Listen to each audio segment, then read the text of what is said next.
everyone, welcome back to my channel Study with Pankaj Sir. In previous video, we have discussed verification of assets. Today we are discussing valuation of assets. हमने last video में क्या discuss किया था? Verification of assets क्या होते हैं. आज जो हम डिस्कस कर रहे हैं वैल्यूएशन ऑफ असेट्स क्या होते हैं. देखो, वेरिफिकेशन और वैल्यूएशन दोनों इंपॉर्टेंट है. अगर हम सोचें कि वेरिफिकेशन कर लें और वैल्यूएशन ना करें तो असेट्स की वैल्यू जो है ऑडिटर को नहीं पता लग पाएगी. अब जैसे वेरिफिकेशन में क्या होता था कि ऑडिटर वेरीफाई करता था कि कंपनी के पास असेट्स कितने हैं, और वैल्यूएशन का मतलब यह है कि असेट्स की मनी वैल्यू कितनी है. जैसे वेरिफिकेशन ऑफ असेट्स में हमने पढ़ा था कि ऑडिटर क्या वेरीफाई करता था, right hand side of balance sheet. Right hand side of balance sheet में ऑडिटर ये वेरीफाई करता था कि कंपनी के पास असेट्स कितने हैं, फर्नीचर कितना है, लैंड कितनी है, बिल्डिंग कितनी है, मशीनरी कितनी है, कैश कितना है, बिल रिसीवेबल कितना है, एक्सेट्रा, कितने असेट्स हैं. वैल्यूएशन का मतलब ये होता है कि to know the money value of assets. पहले करा वेरीफाई, ऑडिटर क्या करता है, पहले करता है वेरीफाई. वेरीफाई का मतलब कि हमारी कंपनी में कितने असेट्स हैं. फिर उसके बाद क्या करता है, असेट्स की वैल्यू निकालता है. Valuation is a part of verification. Valuation क्या है, वेरिफिकेशन का पार्ट है. पहले ऑडिटर क्या करता है, असेट्स को वेरीफाई करता है, उसके बाद उनकी असेट्स की क्या करता है, मनी वैल्यू को निकालता है. उसी को हम कहते हैं वैल्यूएशन ऑफ असेट्स.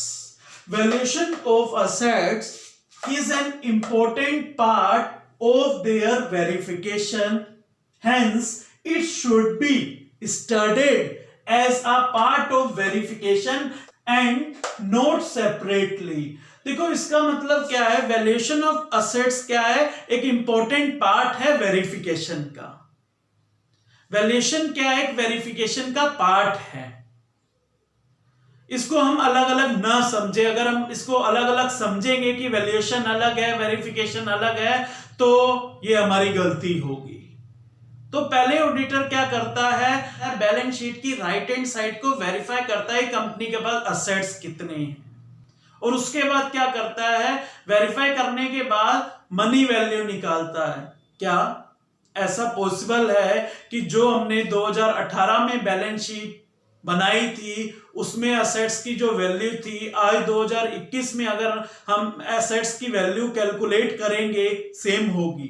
नहीं. तो कैसे पता लगती है असेट्स की वैल्यू जो है डेप्रिसिएशन करने के बाद. मान लो कंपनी ने मशीन खरीदी थी 2018 में, कंपनी ने मशीन खरीदी थी कितने की, 20 लाख की. 2018 में कंपनी ने मशीन खरीदी थी कितने की, 20 लाख की. मान लो हर साल क्या लगता है, डेप्रिसिएशन लगता है. तो डेप्रिसिएशन इस पे मान लो 10% लगा. 2018 में 20 लाख की कंपनी ने मशीन खरीदी थी, उस पे मान लो 10% डेप्रिसिएशन लग गया. 10% डेप्रिसिएशन कितना लगा, 2 लाख का. तो अब मान लो मशीन की वैल्यू कितनी बची, 18 लाख.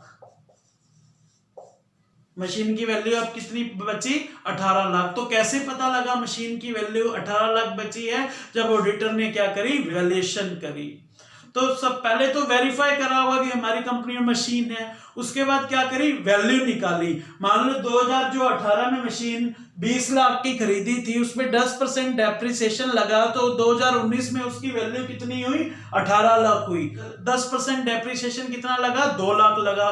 तो 20 लाख में से 2 लाख डेप्रिसिएशन लगा, तो अब मशीन की 2019 में कितनी वैल्यू रही, 18 लाख रही. तो इस तरीके से जो है ऑडिटर जो है वैल्यूएशन ऑफ असेट्स करता है. Valuation of assets means to test exact value of an assets on the basis of its utility.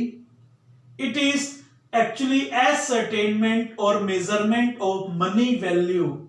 Valuation of assets का मतलब ये होता है to test the exact value of assets on the basis of its utility, or you can say it is a ascertainment of money value of assets which appear in books of accounts, or you can say financial statement.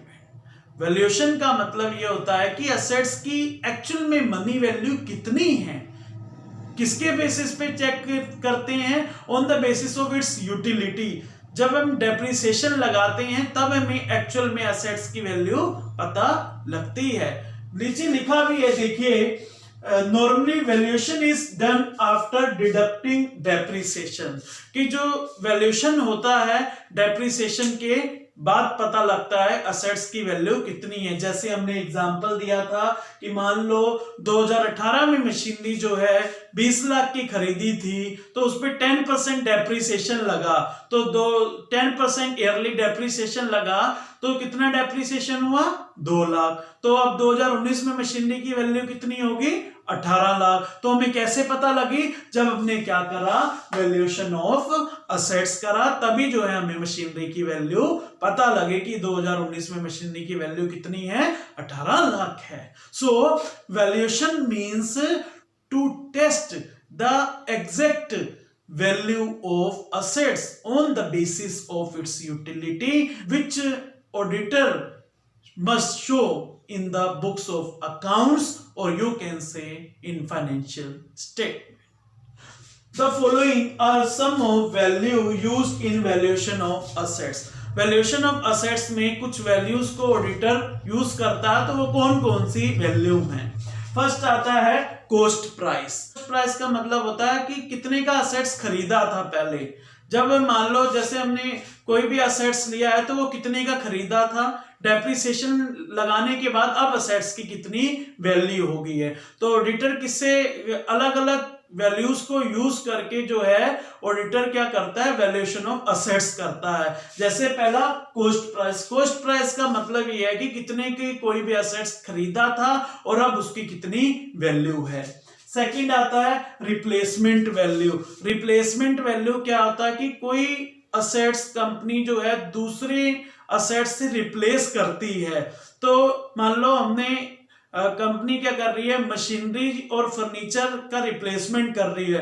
मान लो machinery की value 10 lakh है और furniture की भी 10 लाख है, तो replace कर रही है आपस में। अगर असेट्स को रिप्लेस करते हैं तो रिप्लेसमेंट वैल्यू को चेक करती है, उसके अकॉर्डिंग वैल्यूएशन ऑफ असेट्स करती है। सेकंड होगी रिप्लेसमेंट वैल्यू। थर्ड आती है मार्केट वैल्यू, कि असेट्स की जो है मार्केट में कितनी वैल्यू है, कितना उसका प्राइस है, उसके बेसिस पे जो है वैल्यूएशन ऑफ असेट्स करती है। फोर्थ आती है बुक वैल्यू। बुक वैल्यू मतलब कि असेट्स की जो वैल्यू बुक्स में कितनी शो हो रही है। जैसे हमने कहा था कि ऑडिटर पहले क्या करता है, वेरीफाई करता है असेट्स को, कि बुक जो बुक्स बनी थी, अकाउंट्स बनी थी, उसमें असेट्स की पहले कितनी वैल्यू थी, अब कितनी वैल्यू है, और वैल्यू का अब एक्चुअल में कितनी वैल्यू है असेट्स को यूज करने के बाद। तो ये हमारी होगी बुक वैल्यू। फिर आता है रियलाइजेबल वैल्यू। रियलाइजेबल वैल्यू जो ऑडिटर कैसे निकालता है, असेट्स को बेचने के बाद जब जो ऑडिटर को वैल्यू पता लगती है, रियलाइजेबल वैल्यू। इस तरीके से जो है ऑडिटर जो है असेट्स की वैल्यू करता है। फिर लास्ट आती है स्क्रैप वैल्यू। स्क्रैप वैल्यू जो जैसे हम कह सकते हैं जो असेट्स बिल्कुल जिसकी लाइफ खत्म हो गई है, जो स्क्रैप में चला गया है, तो उसकी अब कितनी वैल्यू बची है, तो उसकी वैल्यू कितनी है, उसके अकॉर्डिंग जो है असेट्स का वैल्यूएशन ऑडिटर करता है। Valuation of assets means to test the exact value of assets, कि असेट्स की एग्जैक्ट वैल्यू अब कितनी है। अलग अलग वैल्यूज को यूज करके ऑडिटर जो है वैल्यूएशन ऑफ असेट्स करता है। जैसे हमने कहा था cost price, second replacement value, third market value, fourth book value, fifth realisable value and last one is scrap value. I hope आपको वीडियो अच्छी लगी होगी। Please like, share and subscribe my channel and also press the bell icon. Thank you.